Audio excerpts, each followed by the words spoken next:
একটা জায়গায় এসে খুব কষ্ট ফিল করি, খুব বেদনা ফিল করি যে জুলাই নিয়ে কিছু কিছু ব্যক্তি, কিছু কিছু গোষ্ঠী অসুস্থ ক্রেডিট দাবির একটা অসুস্থ প্রতিযোগিতা লিপ্ত হয়।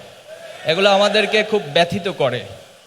আমরা শুরু থেকে বারবার বলেছি, এই জুলাইতে যতজন শহীদ হয়েছে আমরা প্রত্যেককে আমাদের হৃদয়ে ধারণ করি এবং প্রত্যেকটি পরিবারও আমাদেরকে ধারণ করবে। এই জুলাইয়ের আন্দোলনের শহীদরা কোনো ব্যক্তির, কোনো দলের হতে পারে না। কে সবচেয়ে বেশি ভূমিকা রেখেছে এই চিন্তা করে তো কেউ জীবন দিতে যায় নাই। সম্মানের মালিক আল্লাহ তাআলা। সম্মান আপনি কখনো জোর করে অর্জন করতে পারবেন না।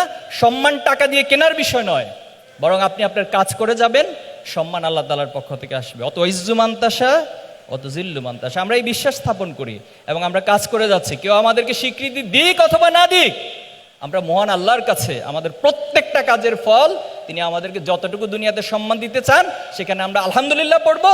আর বাকি সকল অবদান কাল কিয়ামতের মাঠে যেন আমাদের রব আমাদের জন্য বরাদ্দ রাখে, সে প্রত্যাশা আমরা আমাদের রবের কাছে করবো ইনশাআল্লাহ। প্রত্যেকটা রাজনৈতিক আন্দোলনকে, রাজনৈতিক বিপ্লবকে যদি সমাজে স্থায়ীভাবে প্রতিষ্ঠা করতে হয়, তাহলে সেখানে সাংস্কৃতিক আন্দোলন, সাংস্কৃতিক বিপ্লব করতে হয়। আমরা সেই উদ্দেশ্যে মূলত আজকের আয়োজনগুলো করেছে সাইমন শিল্পী গোষ্ঠী এবং এই জুলাইয়ের প্রেরণাকে আমরা বুকে ধারণ করে আগামী দিনের বাংলাদেশ বিনির্মাণ করবো ইনশাআল্লাহ। যে যারা নতুন করে ফ্যাসিবাদ কায়েমের চিন্তায় মগ্ন আছেন, তাদের জন্য স্পষ্ট মেসেজ, আজকে আপনি আমাদের এই প্রজন্মকে যা দেখছেন, প্রত্যেকটা বছর আমরা দ্বিগুণ হতে থাকবো ইনশাআল্লাহ।